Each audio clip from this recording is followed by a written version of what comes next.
Greek soldiers changing out the Greek flag for the day from the very spot where the Nazi flag was flown and was eventually taken down by two brave young Greeks in 1941, while I think the Nazis were celebrating that they had taken over the island of Crete, and then two Greeks basically snuck in and risked their lives to take down the Nazi flag. So that's a proud moment in Greek history. And now there's a Greek flag flying from there in front of the Acropolis. The Parthenon, actually, is that particular temple. The whole thing is the Acropolis. That's the Parthenon. And the view from here is pretty spectacular.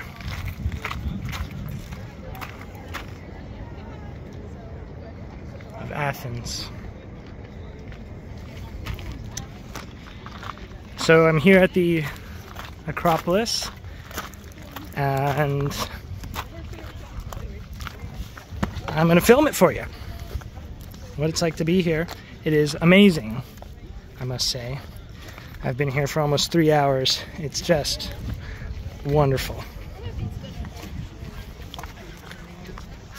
And the actual Acropolis temple, or again, the actual Parthenon temple, is, I just learned, I mean, obviously it's an engineering marvel, but it's even more than meets the eye because of what meets the eye. It is lots of visual tricks employed to make it look as impressive as it is. For example, a building this wide, as you're looking at it from angle to angle, it'll have, if you make a straight line, it'll have a curve to it. And so this one, they put like an opposite curve so that it looks straight when you're standing here looking at it. So it looks flat as you look across it. The columns here are actually facing, instead of straight up, they're facing inward towards each other. Like if they extended, they would eventually touch.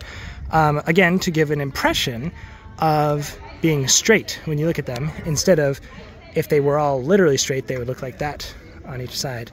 But instead, they all look straight from this viewing point. Other stuff like that, you know, apparently the way the columns bow out in the middle is to kind of give them like a visual impression of bearing a huge load of weight. So it's kind of to give an even more impressive, as though it weren't enough as it is. So the whole thing, I mean, is just incredible. And all of the marble that was used to construct it was taken from these mountains over here about 20 miles away. And this was in the 400s BC. So, I mean, I couldn't even tell you, how they managed that one. I mean, I guess just a lot of manpower, wagons and rolling and all that. And they get them up this hill and build this thing. And every single piece, because these columns had to be constructed with these, special features in mind, different, slightly different angles and sizes and weights to give the visual impressions that it does. Everything had to be cut individually. They didn't just cut, okay, we're going to need, 24 of these bottom pillar pieces and, then the 24 of each one going up. It wasn't like that. They had to get them specially made for every single column. And so the precision is, I mean, mind-boggling, given the scale of this thing. Apparently, in today's dollars, I think it was estimated to be around like $1 billion, adjusted to today's dollars, that it costed to build the temple. But of course, I'm not sure exactly what adjustments they're making. Like, I think, $1 billion, if you were in a modern city like New York, hey, we're going to build a temple in New York City, it's going to be publicly funded over 10 years.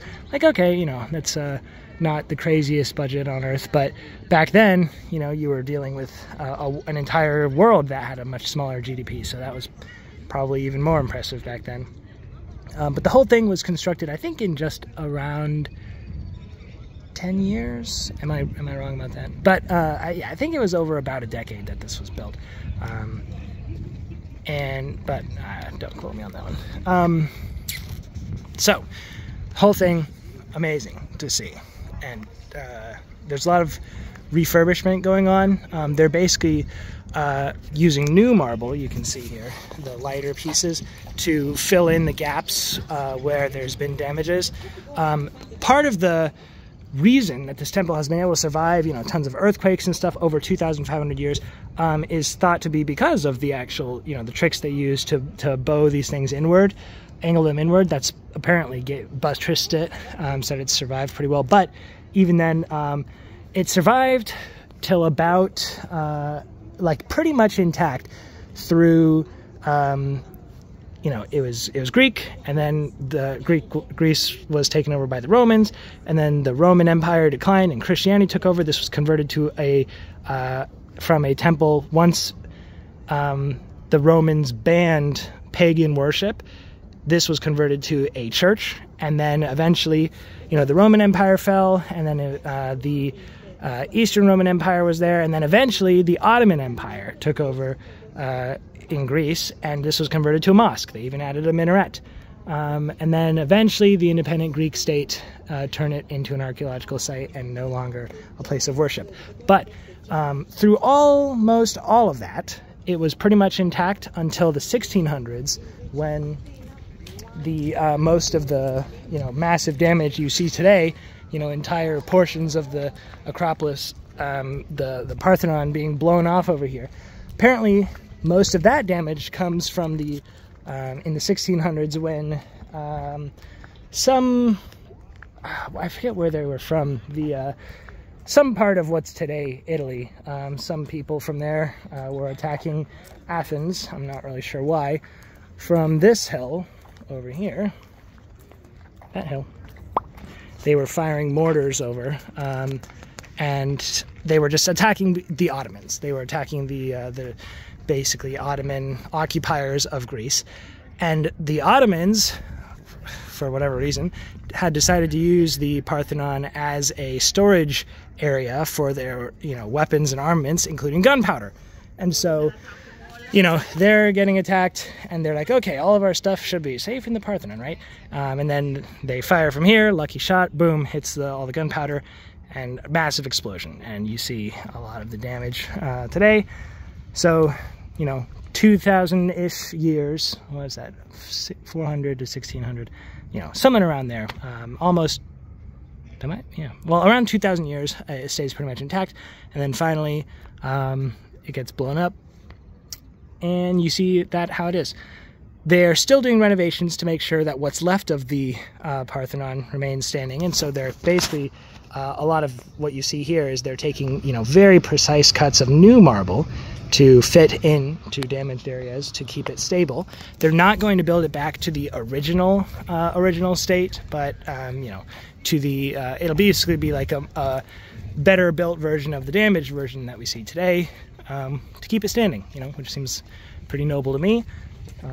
That's a project I think funded by both Greece and the European Union, and probably the tickets I paid to get in. So seems like a pretty worthy mission. Over here, next to the Parthenon, we have, I forget what this temple's called. It's a smaller, but also beautiful temple. Both temples were dedicated to Athena, which is the patron goddess of Athens, and the naming rights were won by Athena in a competition with Poseidon, actually, according to legend. They had a competition here, and you can actually see, there's Marisa. Hello, Marisa. She was very excited to go see them take down the flag. Some Greek pride over there. Athena and Poseidon competed in this very spot.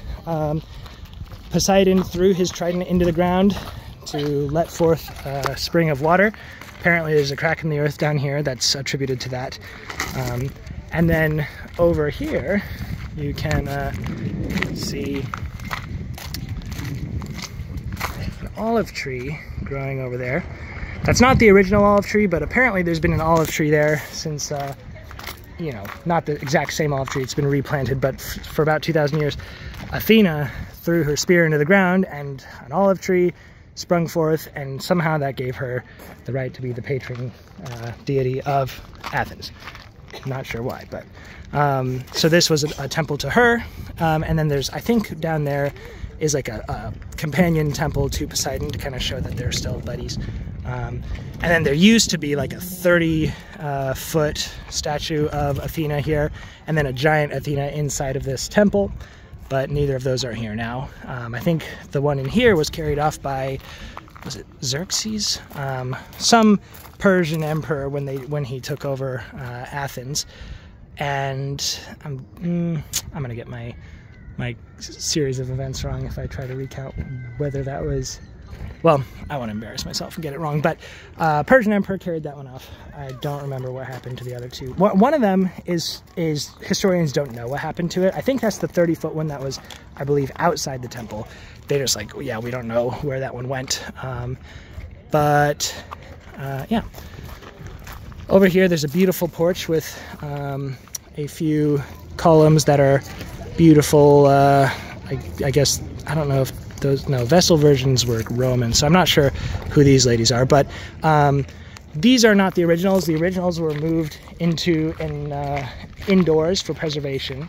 There's 6 of them, and these are replicas because apparently they were perfectly, pretty well preserved after 2,000 years, 2,005, almost 2,500 years, until the last 100 years, now that there's industrial pollution, which you can see on the horizon here in this now sprawling city of Athens, which 200 years ago, I believe, only had like a population of 5,000. It had declined, pretty much entirely since its ancient peak. Now we got industrial pollution, and that has done massive damage. You can see, can I zoom in here? Their faces lack noses and facial features. Apparently that was there like, 200-300 years ago, after between 2,000 and 2,500 years. But industrial pollution is just somehow doing a lot more damage. I'm not sure if that's an acid effect, like acid rain sort of deal, or if it's like increased erosion from particulate matter in the air. I'm not sure what the mechanism is for that increased erosion and damage, but it's apparently quite bad for these ancient structures, which is sad. Also, I thought it was interesting. The white marble that I said they're putting in new marble to, make this thing able to stand for another 2,500 years or whatever. Apparently, it's going to age to that was kind of the original color. You imagine this thing back in its heyday, it would have been complete and painted and have all kinds of other stuff. This would have all been like grassy. So it would have been beautiful in that way, but it would have been white like this marble. But this marble is going to age into the yellow of the surrounding, apparently. I'm not sure how long that'll take, though. But, I mean, hey, this is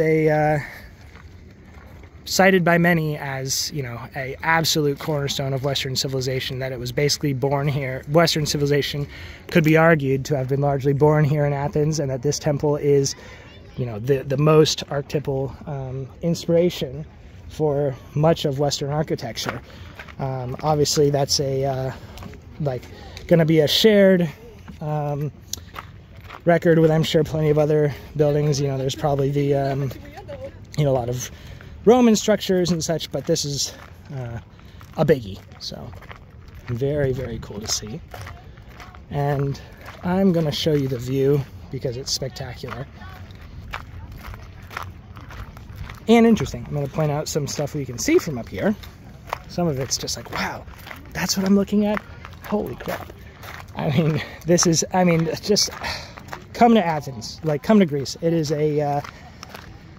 just one of those places on earth where it's just a treasure trove of amazing, amazing stuff to see. It's like, I think Rome still might take the cake for me, but, this is a big one and has a lot of the same appeal of just like, wow, wow, wow.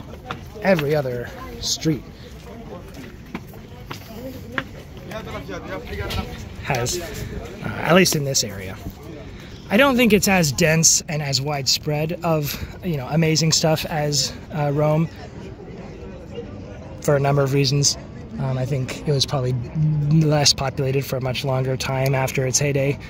Anyway, so down here, the old, they call it an agora. I'm not sure. It's like the old, basically market forum of Athens here.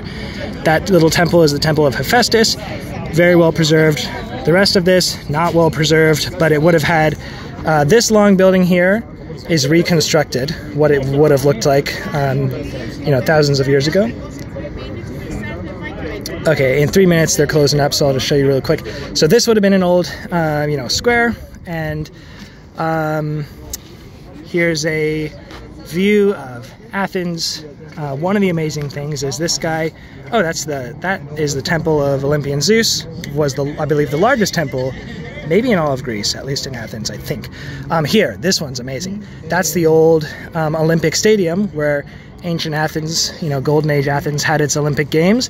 And in, I think, 1890 something, the first Olympic Games of modern times was held right here, in its old place. So that's where the first modern Olympics was held and where the ancient Olympics were held. So that's amazing. This spot, Greek pride, important place for Greek national story. Again, that's the World War II thing I talked about. All right, let's see what I can film for you before they kick me out. Yeah, lots of just like rubble lying around. I'm not sure how much of this is old stuff waiting to be, preserved or cataloged, or what the deal is, or how much of this is to be installed as this, new pieces to buttress. That doesn't look new though, so I'm not sure why all these piles of rock. But this is one of those sites that's just like every little thing seems to have a story, and all the rocks here are really slippery to walk on because it's just, now it's a major tourist site. Oh, I know what I gotta show you. Let's see. Alright, let's see if Maurice is still here. But there's still a really cool, another piece for me to show you here. It's gonna be like a 2-3 minute walk to get to the front, and then I can explain some other awesome stuff. Maurice is probably, oh, there she is. So yeah, this is definitely a winner. The views and the history. I mean, this is definitely a site worth coming to. There's some places where it's like, okay, it's famous, but that's pretty much why you go there. This one, I'd say, totally worth it. Lives up to the hype. And the next piece I'm showing you, just ahead. Wow, look at that sunset, it's awesome. Apparently there used to be, well, there's just so many stories that I mean, like I said, this whole rubble here has its story. This was an old palace from the, I want to say Mycenaeans, but that might not even, be a relevant group for this history. It's just coming into my head for some reason. I could be wrong. Cats everywhere, it's a bonus. Beautiful views of the ocean here. I'm guessing these are all islands off in the distance. Magpies, more cats. And here, this is the kind of the grand entrance gate to the Acropolis. I'm not sure if Marisa knows that I'm walking over here, but well, there's only one exit, so. Ooh, I shall also show you. There's only so much time and so much cool stuff. Okay, so here's the entrance gate. You got 5 main doors, and this would have been just a major ceremony and pilgrimage site back in the golden age of Athens. There would have been a massive yearly festival that happened here, and people would have climbed up this hill to come see. Lots of significance in pretty much everything you're seeing. For example, the little, comparatively little, excuse me everyone, they're taking the sunset videos and stuff. This little temple. This is a temple of Athena, another temple of Athena, and this one has its own amazing story of being, converted and blown up and pieced back together. And the Greek state had it. I think it was the Greek state.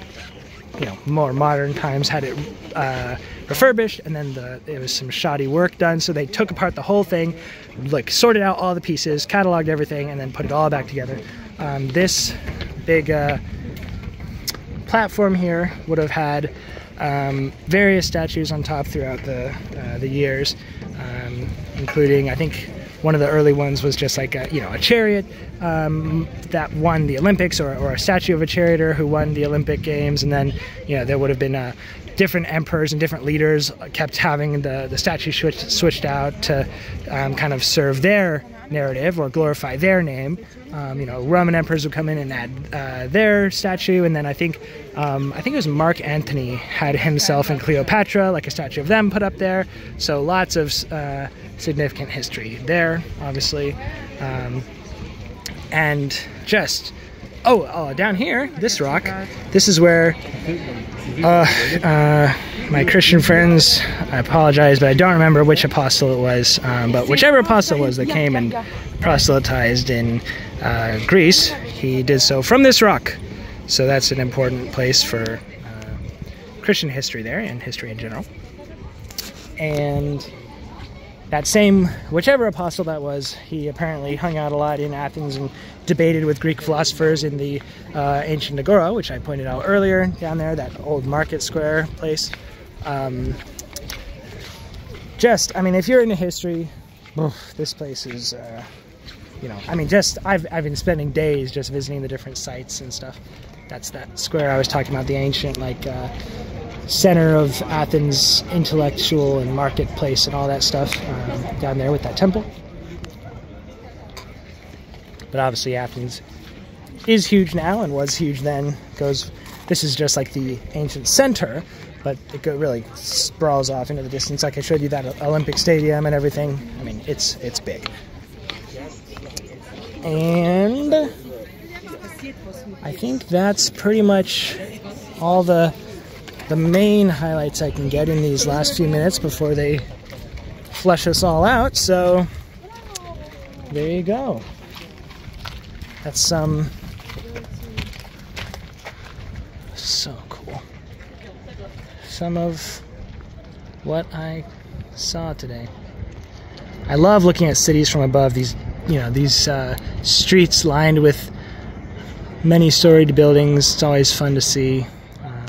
Just see a city from above is always great, and the views here are fantastic. So, thought I'd show you. Hope you enjoyed, and talk to you next time.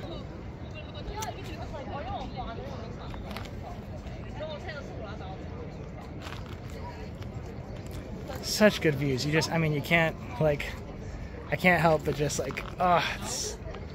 love it. It's so cool.